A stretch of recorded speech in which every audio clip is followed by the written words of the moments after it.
मेरी जेठानी अपने कपड़े मुझसे रोज धुलवाती और धुले हुए कपड़े बगैर सुखाई अलमारी में रख देती थी। मैं हैरान रह जाती थी कि उसमें तो बदबू फैल जाएगी, लेकिन ऐसा नहीं था। मेरी जेठानी किसी को भी अपनी अलमारी के करीब आने नहीं देती थी।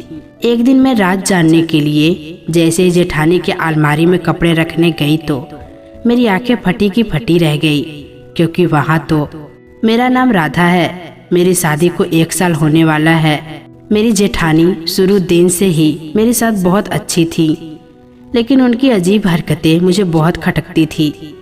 मेरी जेठानी का नाम सुरभि है, जिनके ताल्लुक खाते पीते घराने से है। मेरे जेठ के पास अपना कारोबार है। वो बहुत ही सख्त मिजाज के आदमी थे। उनके सामने कोई नहीं बोलता था और जेठानी तो उनसे दबके ही रहती थी। मेरे जेठ के कारोबार में मेरे पति उनका हाथ बटाते थे। मेरी जेठानी बहुत ही अजीब हरकतें करती थी। उनके पास एक पुराने जमाने का संदूक मौजूद था, जिसकी चाबी वो हमेशा अपने गले में डालकर रखती थी। शादी के दूसरे दिन से ही मैं ये सब देखती आ रही थी। वो हर रोज अपने कपड़े मुझसे धुलवाती और फिर बिना सुखाए अलमारी में रख देती। मुझे बहुत हैरानी होती कि वो ऐसा क्यों करती हैं। मैंने एक दिन तंग आकर अपने पति को जेठानी की हरकतों को बताया तो वो मुझसे झगड़ा करने लगे।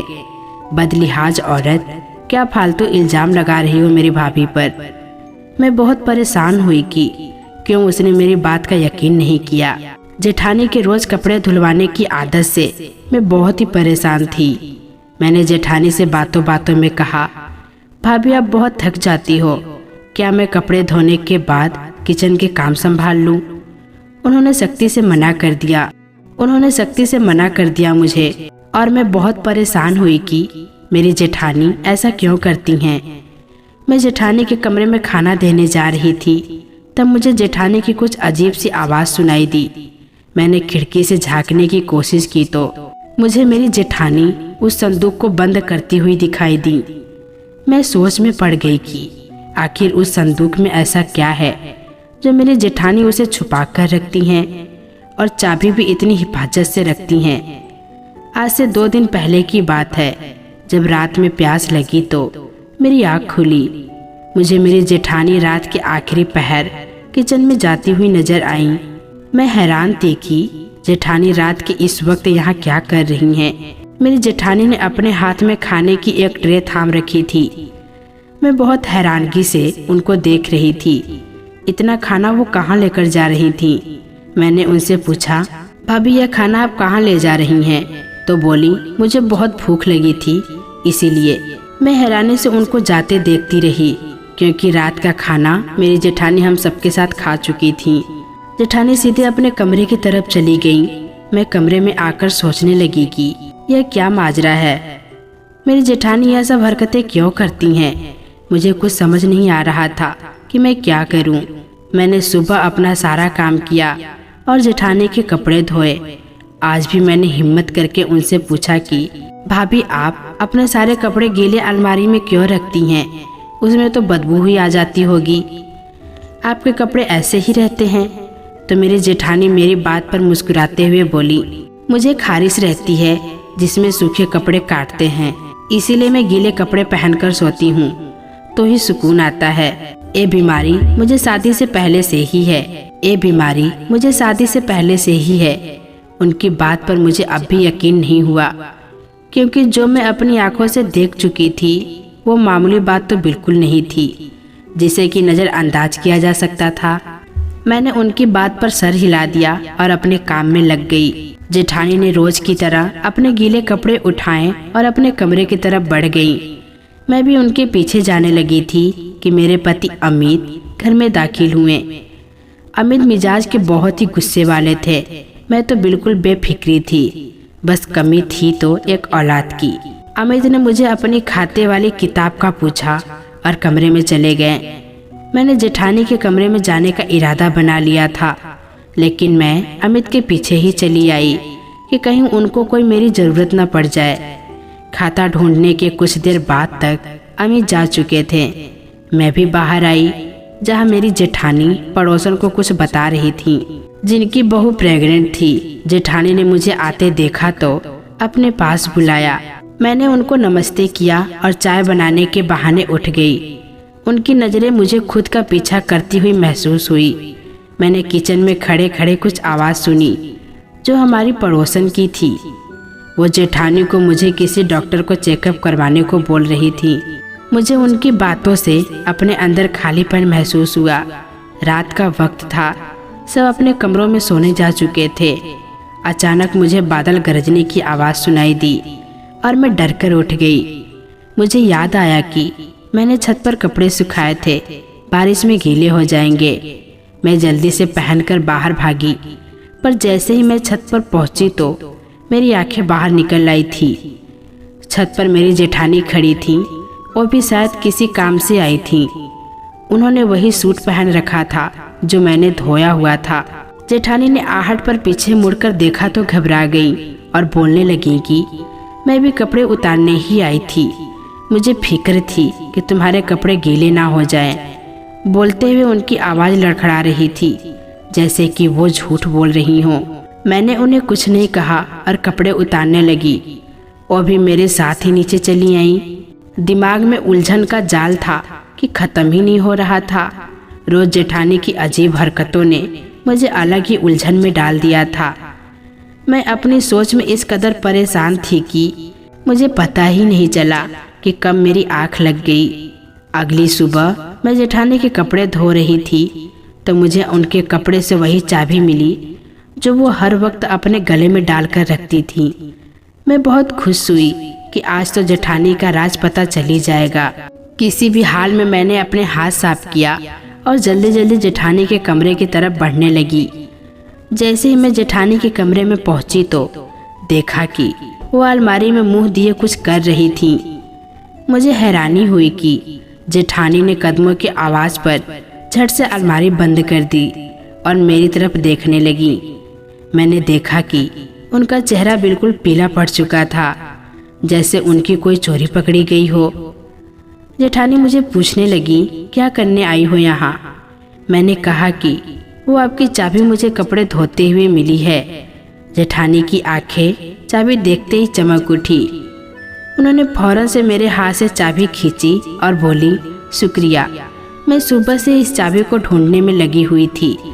समझ नहीं आ रहा था कि चाबी कहाँ रखकर भूल गई हूँ। उनकी बात पर मैंने भी झूठी हंसी चेहरे पर सजाई और उनके कमरे से बाहर आ गई।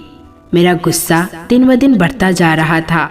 जेठानी का सिर्फ एक चाबी के लिए इस कदर बेचैन हो जाना कोई आम बात नहीं थी। मैं बहुत परेशान हुई कि अब इस राज तक कैसे पहुँचे, क्योंकि जेठानी तो अपने कमरे से निकलने वाली नहीं थी। कुछ तो करना ही था। मैं अम्मी से बात करने की ठानी। रात को जब सब घर आए तो मैंने उनसे कहा, अमित, क्यों न इस बार भाभी और भैया को कहीं बाहर घूमने भेजा जाए। आखिर वो भी इंसान है, घूमने फिरने से थोड़ा दिमाग बढ़ जाता है। भाभी और भैया दोनों ही व्यस्त रहते हैं, कहीं जाने का प्लान बनाए। मेरी बात सुनकर अम्मी सोच में पड़ गए और बोले, वो सब ठीक है, लेकिन तुम्हें तो पता है ना भाई के मिजाज का। उनको ऐसी चीज़ें बिल्कुल भी पसंद नहीं है। मैं बात करके देखूंगा। अमित ने अपने भाई यानी जेठ से बातें की तो उन्होंने साफ साफ कहीं जाने से इनकार कर दिया। कुछ दिनों बाद ही किसी रिश्तेदार के यहाँ शादी पर जाना पड़ा। मेरे जेठ और मेरे पति तो सुबह सवेरे ही जा चुके थे। मैं घर में बिल्कुल अकेली थी। इससे अच्छा मौका और क्या हो सकता था मेरे पास। मैं जल्दी से बाहर के दरवाजे को कुंडी लगाई और जेठानी के कमरे में गई। मेरी जेठानी का कमरा घर के तमाम कमरों से बड़ा था, पर चारों तरफ नजरें घूमती सोचने लगी कि कैसे सच तक पहुंचा जाए। एक एक चीज को मैंने अच्छे से देखा कि शायद जेठानी किसी चीज में चाबी रख कर गई हो। 1 घंटे मेहनत करने के बाद भी मुझे कुछ हासिल नहीं हुआ। ऐसी कोई चीज हाथ नहीं लगी जो जेठानी के रास्ते तक पहुंचा जा सके। मैं मायूस होकर कमरे से बाहर आने लगी कि मेरी नज़र अलमारी पे पड़ी। मैंने सोचा क्यों न छुरी या किसी औजार से उसे खोलूं। अपनी सोच पर अमल करने के लिए मैं किचन की तरफ भागी और वहां से छुरी लाकर अलमारी खोलने की कोशिश करने लगी। पर मेरी किस्मत कुछ नहीं हो सका। मुझे बड़ा अजीब सा लग रहा था। इतनी देर तक इतनी मेहनत करने के बाद भी नहीं खुला। अब मैं इस रास्ते तक कैसे पहुंचूंगी जिसने मेरी दिन रात की नींद हराम कर रखी है। ऐसा क्या करूं कि मैं जेठानी का राज सामने ले आऊं? यह तो खैर नामुमकिन था। मैं जेठानी के कमरे से मायूस होकर निकली और अपने कमरे में आकर बैठ गई। मेरा दिमाग बुरी तरह परेशान हो गया था। सारी हरकतें किसी बड़ी बात की तरफ जाती हुई नजर आ रही थी। भला कोई गले में चाबी डालकर क्यों घूमेगा? ऐसा भी क्या है जो बहुत कीमती है? और मेरी जेठानी जो सबकी नज़रों से बचाना चाहती हैं। मैं तो सोच सोच कर ही थक चुकी थी। दिमाग में धमाके सा हुआ। मैं सारा माजरा देखना चाहती थी कि आखिर वो करती क्या हैं, आखिर उनके कपड़ों का क्या राज है। मैंने दिल में पक्का इरादा किया कि अब सबके सामने सच लाकर ही रहूंगी। मैं अपने कमरे में आराम कर रही थी। उसी टाइम मेरी जेठानी बहुत ही परेशानी के आलम में मेरे कमरे में आई और गुस्से से बोली, तूने मेरे कमरे की तलाशी ली है? जलील लड़की, तुम्हारी इतनी हिम्मत कैसे हुई? आखिर क्या लेने गई थी तुम वहाँ? किसकी इजाज़त से मेरे कमरे में गई थी? मेरी जेठानी गुस्से से लाल पीली हो रही थी। मैं उनकी गुस्से से भरा लाल चेहरा देख रही थी। उनको कैसे पता चला कि मैं उनके कमरे की तलाशी ली हूँ? वो भी शायद मेरे अंदर चल रहे तूफान को पहचान चुकी थी। तभी छुरी मेरे आगे लहराई और बोली कि तुम अपने काले करतूत वहाँ छोड़कर आ गई थी। आज तो तुम्हारे पति को बताऊंगी कि कैसे उसकी बेबी ने मेरा जीना हराम करके रखा है। जेठानी की बात सुनकर मैं बहुत परेशान हुई, क्योंकि अगर अमित को पता चल जाता तो न जाने वो क्या करते। मैं जेठानी के आगे हाथ जोड़ने लगी, मुझे माफ कर दो, आगे से ऐसा कुछ नहीं होगा। जेठानी मुंह बनाते हुए बाहर चली गई। मैं रोते हुए ऊपर वाले से दुआ करने लगी कि मेरी जेठानी मेरे पति अमित को कुछ ना बताएं। शुक्र था कि जेठानी ने उन्हें कुछ नहीं बताया। लेकिन उस दिन के बाद जेठानी ने अपने नज़रें हर वक्त मुझ पर रखी हुई थी। मैं अब सब छोड़कर उनका ख्याल रखती थी। उन दिनों कारोबार की वजह से मेरे जेठ और मेरे पति को 10 दिन के लिए बाहर जाना पड़ा। अब घर में सिर्फ मैं और मेरी जेठानी अकेली थी। मेरी जेठानी मुझे दिन रात काम में व्यस्त रखती थी। उन दिनों मैं ये सब बात बिल्कुल भूल चुकी थी कि मुझे किसी बात का भी पता लगाना है। लेकिन मुझे रात को भी काम पर लगा देती थी। न जाने उन्हें क्या हो गया था। मैं बहुत परेशान रहती थी कि आखिर मेरी जेठानी ऐसा क्यों कर रही है मेरे साथ। मैं और मेरी जेठानी एक ही कमरे में सोते थे, लेकिन अभी तक जेठानी ने मेरे सामने ऐसी कोई हरकत नहीं की थी जिससे कि मेरा शक उन पर जाए। यह मेरे जेठ के जाने के 5 दिन की बात है, जब जेठानी को मैंने किचन से काफी सारी खाने की चीज ले जाते देखा। वह सारा सामान एक थाली में भर रही थी। मुझे हैरत हुआ कि मेरी जेठानी यह सामान कहाँ लेकर जाएंगी और किसको देंगी। अभी मैं यह सब सोच रही थी कि मुझे जेठानी वापस आते हुए दिखाई दी। मैं जल्दी से उनके आने से पहले सोने के लिए लेट गई।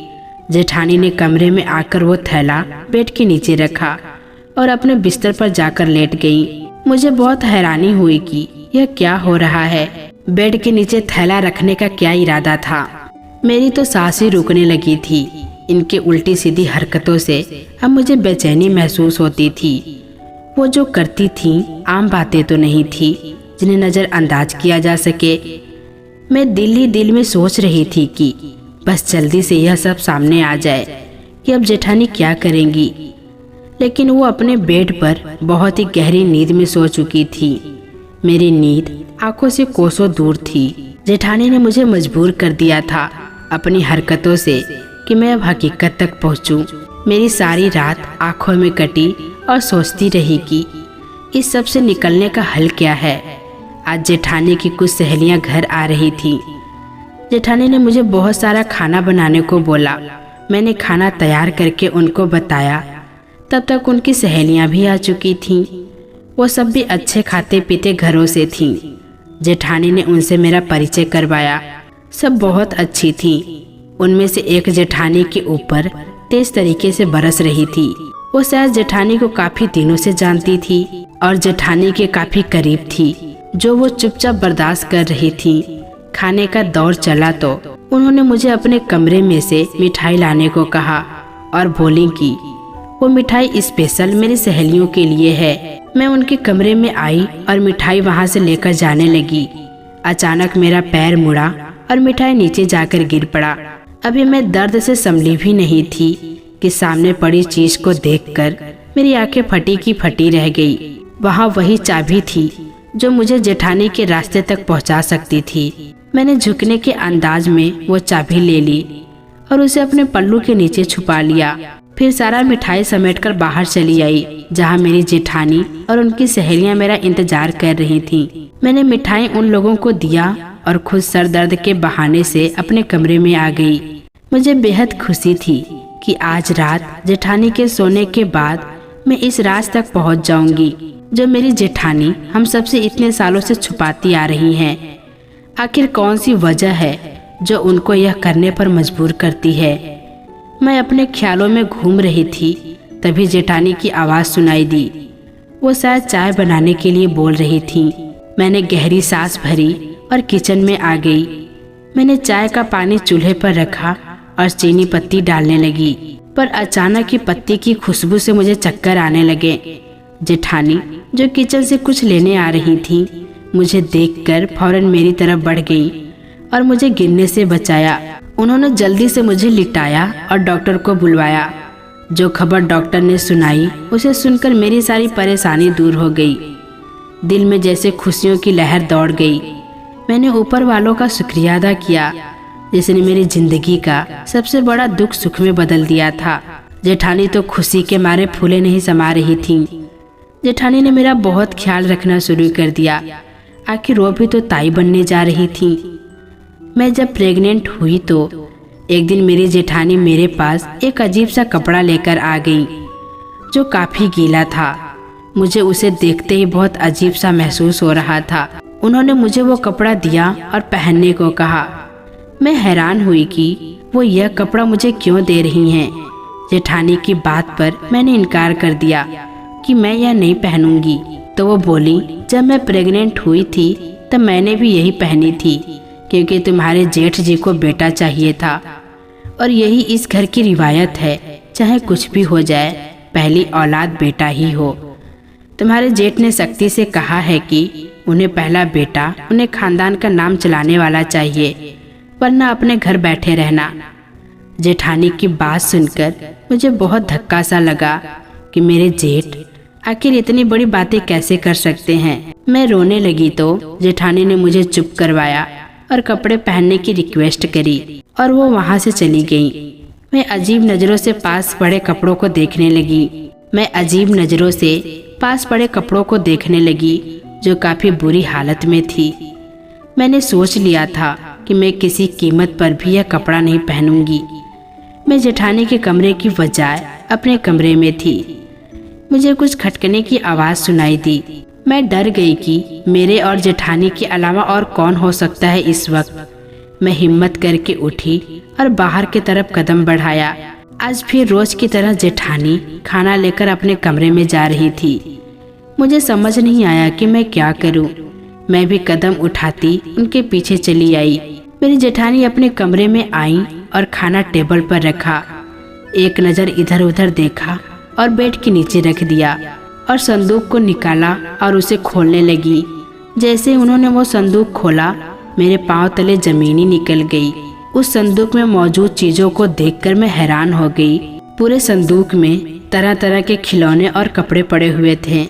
उन्होंने उसमें से एक खिलौना निकाला और संदूक को वापस ताला लगाया। मैं हैरानगी की नज़रों से यह सारा मंजर देख रही थी। जिसके बाद जेठानी चलती हुई अलमारी के पास आई। जैसे ही उन्होंने अलमारी खोली तो मेरी रूह कांप गई। अलमारी खोलते ही उन्होंने उसे साइड में खिसकाया जहाँ कोई खुफिया रास्ता दिखाई दे रहा था। मुझे बहुत खौफ महसूस हो रहा था। मैं डरते डरते उस जगह पर जेठानी के पीछे पीछे गई। मेरा जिस्म पूरी तरह कांप रहा था। वो उस रास्ते से गुजरकर छोटे से कमरे की तरफ चली गई। मैं उनके पीछे दीवार की आड़ में छुप गई, पर अपने सामने का मंजर देखते ही मेरी आंखें फटी की फटी रह गई, जुबान जैसे गूंगी होकर रह गई। मैं ऐसी पत्थर की तरह मूरत की नजरों से सामने का मंजर देख रही थी, जहाँ मेरी जेठानी किसी 6-7 साल की बच्ची को वो खिलौना देकर खाना खिला रही थी। मेरे हवास मेरे साथ छोड़ने लगे थे। वो बच्ची कुछ अलग सी थी। उससे पहले कि मैं गिर पड़ती, मैं पास पड़ी कुर्सी को थाम कर बैठ गई। जेठानी पीछे आहट सुनते ही घबरा गई। वो मुड़कर मुझे देखने लगी। मुझे देखते उनका रंग फीका पड़ गया, चेहरा बिल्कुल सफेद पड़ गया। उनको भी समझ आ चुका था कि मैं सारी हकीकत जान चुकी हूँ। उन्होंने खुद को संभाला और मेरे सामने आकर खड़ी हुई। मुझे उन पर बेहद गुस्सा आ रहा था कि वो यह सब क्या खेल रचा रही हैं।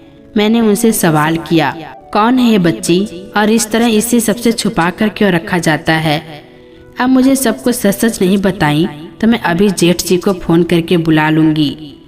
मेरी बात सुनकर वो रोने लगी। मेरी धमकी पर वो डर गई और सारी कहानी बताने लगी। मेरी जब शादी हुई हम बहुत गरीब थे। मेरी जिससे शादी हुई वो बहुत गुस्से मिजाज के थे। उन्होंने शादी के बाद से मुझे कोई सुख नहीं दिया। शादी के तीसरे महीने ही उन्होंने वारिस की रट लगा रखी थी। उन्हें बेटी के नाम से नफरत थी कि हमें अब बेटा ही चाहिए। तुम्हारे जेठ जी मुझे दिन रात बाज होने के ताना देते थे। मैं बहुत परेशान रहने लगी। उन सब बातों की वजह से मेरी माँ ने मेरे लिए मन्नत मांगी कि मुझे औलाद हो जाए और मैं हर रोज इस मन्नत का दिया जलाने मंदिर जाने लगी। एक रात मैं वापस आ रही थी कि मेरे कानों में किसी की रोने की आहट हुई। वो किसी बच्चे की रोने की आवाज़ थी। मैं आवाज़ की तरफ पलटी। जंगल में एक पेड़ के बिल्कुल पास एक बच्ची सफ़ेद कपड़ों में लिपटी हुई मिली। मेरी रूह कांप गई कि कौन बदनसीब है जो इस तरह अपनी औलाद को यहाँ पर छोड़कर चला गया है। मैंने उस बच्ची को लिया और घर आ गई। शायद यह भगवान की तरफ से मेरे लिए इनाम था। मैंने उसे सबसे छुपा कर रखा। मेरी जो भी चीज को वो छूती उसमें बरकत हो जाती। यह मेरी आजमाइश हुई। जब जब मेरे गीले कपड़ों को छूती तो मेरे घर में सुख शांति और बरकत होती। उस बच्ची का दिमाग खराब था। मैं उसे ऐसे छुपा कर रखती थी। अगर मैं कभी तुम्हारे जेठ के सामने बेटी का जिक्र भी करती तो वो गुस्सा होते और बोलते कि बेटियां तो सिर्फ नाक ही कटवाती हैं। मुझे नहीं चाहिए ऐसी मनहूस। अगर मुझे बेटी हुई तो उससे पहले मैं खुद उसे अपने हाथों से मार दूंगा। मुझे सिर्फ बेटा ही चाहिए जो मेरी तरह हो। उनकी सोच पर मुझे अफसोस होता था, लेकिन मैं बेबस क्या कर सकती थी। जैसे जैसे यह बड़ी हुई मेरे दिन बदलने लगे, कारोबार में बरकत होने लगी। मैंने कहीं सुना था कि जो बच्चा ऐसा होता है उनकी कही हुई हर बात सच होती है। मैंने उसे अपनी औलाद के लिए दुआ करवाए तो भगवान ने मुझे एक बेटा दिया। मैं बहुत खुश थी, पर दिल में बहुत अजीब सा डर भी था कि यह बच्ची सामने ना आ जाए। बस इसीलिए छुपा कर रखा। जो कपड़े तुमको दी इसने मुझे मेरे बेटे के वक्त दी थी, तभी मेरा बेटा हुआ। मैं नहीं चाहती थी कि मेरे साथ जो हुआ वो तुम्हारे साथ भी हो। जेठानी की बात सुनकर मुझे बहुत अफसोस हुआ। जेठ की सोच पर यह हमारा मशवरा है, बेटा होना औरत की जिंदगी का मकसद बना दिया जाए। मैं जेठानी से माफी मांगने लगी कि मैंने उनको गलत समझा। अभी हम बात कर ही रहे थे कि मेरा फोन बजा। जो खबर सुनने को मिली उसे सुनकर हमारे होश उड़ गए। मेरे पति अमित का एक्सीडेंट हो गया था और वो दोनों पैरों से मोहताज हो गए थे। यह सुनकर मेरी जेठानी को भी बहुत दुख हुआ। मेरी अपनी हालत बहुत बुरी थी। मेरे जेठ बहुत बुरी तरह बिखर गए थे। उनका सारा गुरूर खत्म हो गया था। उनके किए की सजा उन्हें मिल चुकी थी। मैं अपने नसीब पर सब्र कर गई, क्योंकि भगवान एक चीज लेकर बेहतरीन ही देता है। मैं हर हाल में खुश थी। बस अमित की बेबसी मेरा कलेजा चीर लेती थी। उन सब हालात ने मेरे घर का सारा माहौल ही बदल दिया था। मैं उस बच्ची को वहाँ से ले आई और अपने साथ रखने लगी। इस बच्ची से अलग ही लगाव थी। अपने घर को बिखरे देखकर मैं यह सोचती कि जब लोग मरते हैं तो गुरूर कम हो जाता है। बेटियों से नफरत करने वाले सारी जिंदगी बेटियों का रोग पाल लेते हैं। गुरूर सिर्फ भगवान के जात पर अच्छा लगता है। ऐसे शब्द से खुद को दूर कर लो जो बाद में आपके लिए सारी जिंदगी सजा बन जाए। जो लोग अपने नसीब पर घमंड करते हैं तो उनको ऐसे नवाजा जाता है कि बंदा गुमान भी नहीं कर सकता। गुरूर खाक से बने और ख्वाब में मिलने वालों के लिए नहीं है, क्योंकि गुरूर एक ऐसा नाम है जो सबसे पहले अपने करने वालों को ही डसता है। तो दोस्तों, कैसी लगी ये कहानी कमेंट बॉक्स में ज़रूर बताइएगा। फिर मिलेंगे दोस्तों अगली वीडियो के साथ। तब तक के लिए अपना